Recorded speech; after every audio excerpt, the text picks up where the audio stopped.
Hello and welcome to the third in our series presentation here regarding the theme of We're So Much More. And I'd like to give a special welcome to our friends that are participating on a webcast. My name is Randy Skarlupka. I'm the VP of Operations, and I'll be co-hosting this with Kevin Smith, VP of Sales and Marketing. And Kevin will pick this up after I'm finished with my part. We'll be back in, what, 7 to 8 minutes? Yes, thank you. Next slide, please. What we wanted to talk about today is our culture, and when you talk about our particular culture and the community that we've built here within Miller Felpax, I think a lot of you would agree, and especially those that have been here a long time, and I'm going to pick on some Mike and Rick and others, Larry, that you've been here a long time.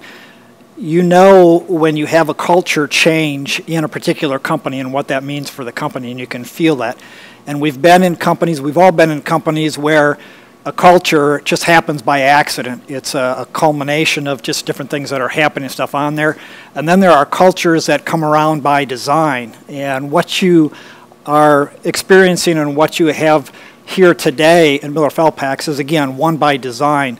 It started really with the building of the leadership team that Steve started with here and pulling that together. And then bringing the right people on the bus, as we talk about, and pulling together and coming up with all of the elements that we've laid down, the building blocks. We talked about our self-directed work teams. We've talked about our lean journey that we continue to be on. And now our willingness and opportunity here for innovation and to be able to stretch beyond our current boundaries and stuff in that particular area. It also represents a commitment by everybody to be the best that we can be. And we see that every day in what we do for each other and for our customers here. And I'm always so proud to see the team pull together for our customers when they have a need that comes up, and everybody chips in and makes things happen that need to happen when they need to happen to help our customers out. So we're really proud of that. Next slide, please. It all starts with a base of values, right? Let's talk about our values. Let's name them off. Excellence, respect, integrity, community, teamwork, excellence, commitment, innovation, all of those particular values. Everybody remember this smiling face on here? Tim had received the award here. This was for community, and this was, again, picked by his peers for his involvement as a volunteer firefighter in his community of Rushford. Next slide, please. Our guiding philosophy is really simple, and that is doing what we know is right. Doing what we know is right for our employees, doing what we know is right for our customers, and doing what we know is right for our community. And pulling all of those elements together certainly is what we are all about and what makes Miller Felpax special on there. Next slide, please. Well, you look to see this picture here that we found on the internet, and these guys here look like they're for hire, moonlighting or something on there. We talk about charitable golf outings, one of the ways in which Miller Felpax participates in the community. On the front, somebody might say this looks like 4 guys goofing off, but the reality is this is really a special opportunity for us. One, for 4 people within both our office and our floor team to work together to come to an understanding of what things are going on, to be able to take and interact with our community, and then also for Miller Felpax to contribute on a financial basis and to offer support to those charitable organizations that are hosting these particular charitable golf outings, stuff on through there. Next slide, please. Here's another motley crew if we've ever seen one on here. Adopt a Highway, again, something that Rick started out for us several years back. In fact, 2006, you can see from the sign and stuff on there. But again, a great opportunity for us to make a commitment to our community to volunteer and to help out with them. And 3 times during the summer, we all get together and we get out there and we clean up that stretch of highway on Highway 43. Really a very well-traveled area and stuff on there, and a high-profile area. So kudos again to Rick for bringing that into fruition and the continuation of that and everybody's willingness to volunteer for that. Next slide, please.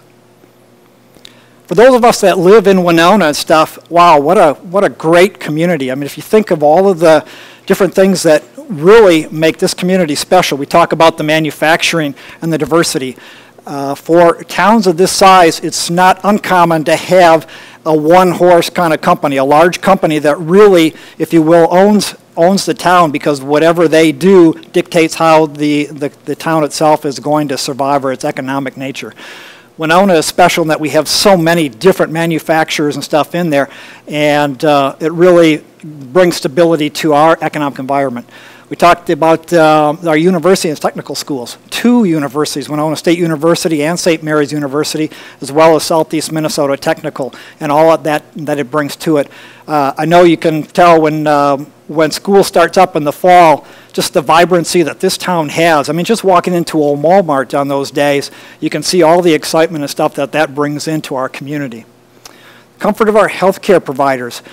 With all of the great organizations that surround us, like the Mayo Clinic and the Gunderson Clinic and stuff, it's really remarkable that Winona has the fortitude to have a particular organization in Winona Health that by itself, again, a nonprofit organization and stuff in here that really can provide the services and keep up to date on the technologies and stuff for us. So again, a special opportunity there. And then finally, our public and private schools. When you look at, again, not only our the Winona area public schools and stuff on there, but our WACs, the Catholic schools, the Lutheran schools, the charter schools, and also the Montessori schools. So what an assortment of education opportunities for our children. Next slide, please. Again, all of this doesn't happen by chance, okay? It requires a commitment by community leaders, by business leaders, to put those resources into the city to make it what it is today. And Miller Felpax has participated in those opportunities. And I'm going to highlight a few of those here for you so that you can understand and get a better feel for that. This is a picture of the Winona State Integrated Wellness Complex. And again, we talked about the vibrancy that the universities add to us. Here was an opportunity to make sure that our university, our local university, stays up to date in providing the best in both a physical education opportunity for people to exercise, but also in different health care and counseling opportunities and stuff on through this. And Miller Felpax was a significant contributor to that capital campaign. Next slide, please. Family and Children's Center, another opportunity, a capital campaign that we had most recently. In fact, most of you might recognize this building here is the old Winona News building off of off of Sarnia Street there and stuff on there. And Family and Children's Center before that really had a whole bunch of different locations throughout town, different parts of their organization, and here was an opportunity for them to pull that all together into one organization and be part of helping both abused and neglected children. So again, another opportunity for Miller Felpax here to provide financial help or support in there to make that dream come true for them. Next slide, please. We talked a little bit about Winona Health Foundation, again, or Winona Health and then Winona Health Foundation that supports really their endeavors and making them the best that they can be. Interestingly enough, it's one thing, again, to support on a financial basis, but we really do so much more in that we provide support on a resource basis or manpower as well. Steve does support a lot of these particular organizations here at a board level. He's on Winona Health as well as the Winona Health Foundation.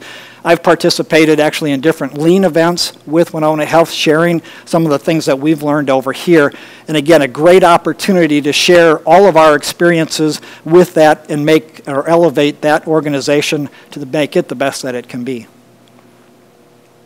Ready, Set, School, another area I think pioneered probably by Winona National Bank and stuff on through there, but with the help of Steve and Miller Felpax support and stuff on through there, has been an opportunity for, again, providing school supplies for underprivileged children, make sure that everybody comes to school prepared and ready to learn and stuff on through there. And again, this is one that we've provided funding for, but we've also provided, and I think for those that have worked in the West, have seen some of the stuff that we've stored from year to year. Sometimes at the end of the school season or the school supply season, Walmart or some of the other local suppliers have supplies that are left over, and we store that for them in that particular location. So again, another great opportunity. Next slide, please. And United Way of the Greater Winona area, really a clearinghouse for so many different charitable organization stuff in town. I've had the opportunity to participate on that board for the last 4 years and continue to do so. And again, you can see some of the organizations that are supported by that. Again, so not only from the standpoint of a financial support that Miller Felpax does give to that, and those on a personal level for all those that do contribute to that, but also, again, on a resource level where we're there and they're helping to try to make their organization the best that it can be. Next slide, please. And lastly, just wanted to talk about, again, our involvement. If we really want to make the community the best that it can be, we have to work to make that happen. And it does require a commitment from everyone, not only as a team, as we've done in some of the areas, but as an individual. You need to pull together, look for those opportunities to help out, to volunteer, and then make things happen on there. Now I'm going to hand it over to Kevin Smith here and let him take the second half. Move that forward a little bit.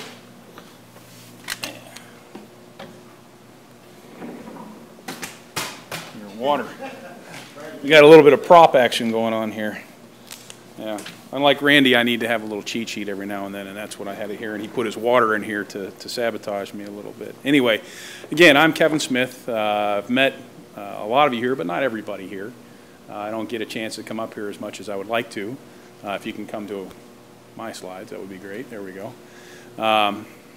It is a pleasure to come up and talk to you, no doubt about it. And I'm glad you cooled it off a little bit for me, because I heard it was pretty blistering hot here last week. And I like coming up when it's nice and cool, but not quite February cool. So anyway, I wanted to tell you something. I mean, this is an amazing community, amazing place to work, amazing people.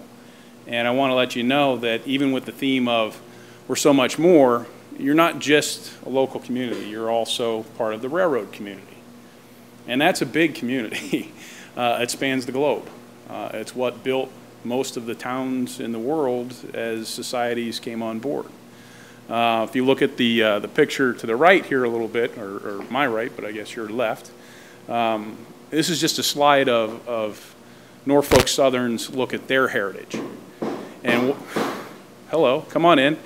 And it's their heritage, railroads' heritage are very important to them, okay? Just as it is to here, to see where you've come from so you know where you're going.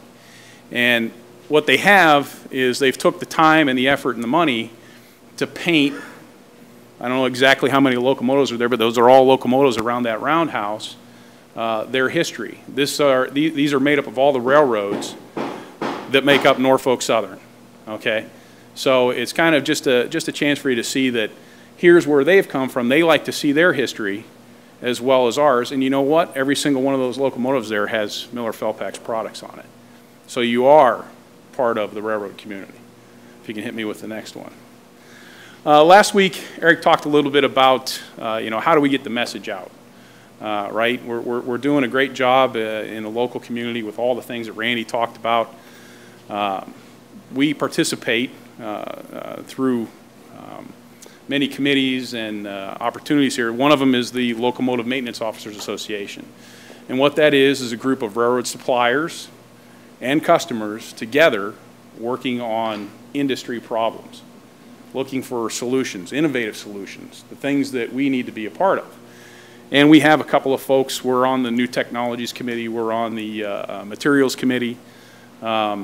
As things and as time progresses, we're going to be more and more involved in that, looking to join some of the other committees. They have electrical committees. And it's important that we participate in it and show our support for the industry, which we do. And we're starting to do that. So that's how we're starting to get that message out. If you can go to the next slide. We also do it, I don't know if any of you, how many got to go to Minneapolis for the RSI trade show? Most everybody. Huge railroad show. We had a chance to display the Miller Felpax products. We get a chance to do that not only in there, it's going to be in Indianapolis this year, and I understand some folks are going to get to go do that. We also went to Berlin for the first time in Germany to display our parts, okay? We do it at the short line. So we don't do it just for the big customers and the huge global guys. We do it for the little railroads as well. That one was in Atlanta earlier this year. We also do it in Mexico. Mexico has their version of this, as well as Brazil. We get our parts out and show them and meet with the customers and talk about the problems that they're having in their world. Like I said, we're coming up on Indianapolis again this year. So it's important that they see that we get out in the community, in the railroad community, and support them in their lives and in their world and try and make their lives a little better. And in doing so, it breeds loyalty into us as the supplier. We can go to the next one. This is a test of endurance, right? The railroad's been around for a long time. It's going to be around for a long time. Who knows basically what the biggest cycling race is in the world? Just happened, Tour de France, right? 23 days, 2,000 plus miles. You know, you don't win that as an individual, though, do you? You got to do it with the teamwork. And that's the same way it is in the railroad industry, same way it is in your community. You don't do it by one individual. It takes great efforts by one individual, right? It takes one voice to start it, but it takes a team to accomplish it and to keep it going. And we're in this for the long haul. No doubt about it. You can go to my next slide. I relate everything through football analogies, more or less. And I figure some of the folks here might be able to recognize the one in the middle. That's not from where I'm from, but you know, the great teams of the 60s were the Packers, right? I mean, everybody can say that was probably one of the greatest set of teams, a dynasty, if you will. You got the Steelers of the 70s, and some will say even a few other years outside the 70s because I'm partial to the Steelers. You got the Niners, reinvented the game in the 80s, right? West Coast offense, all that kind of thing. Innovation, right? You got the Cowboys in the 90s and the Patriots in 2000. These are all teams that have built dynasties. It wasn't one season, one game. It was multiple seasons, multiple games. And that's what it is in this industry as well. You string along success, and it breeds success. So what we're doing is innovating in that industry, and we're being successful in it. And keeping to do that builds a dynasty. Go into our next slide. Talking about our dynasty, right? We started with Rudy Miller and the lubricator wicks, right? Went to Dick Rank with seals, right? Steve came on board and brought us, you know, Go Direct and Save, brought us acquisitions that helped build on our product portfolios, right? We had Eric bring us truck kits most recently. All innovative ideas, all things that have helped build the Miller-Felpax dynasty, all through innovation. We can go to the next slide. Bring it back. I'm coming to the border between Minnesota and Wisconsin, and I have to keep going back to you know, a Packer legend, right? Vince Lombardi, you know, one of the greatest innovators and motivators of all time. Anybody know that he lost his first playoff game, first championship game? And then he was 9-1 in playoff games since that. So 9-0 since his first loss. He never wanted to lose again. You said, I hate losing, right? So that's exactly right. He hated losing, right? You know, he says, and I'll read the quote to you. I don't want to get it wrong, but it's, winning is not a sometime thing. It's an all-time thing. You don't win once in a while. You don't do the right thing once in a while. You do them right all the time.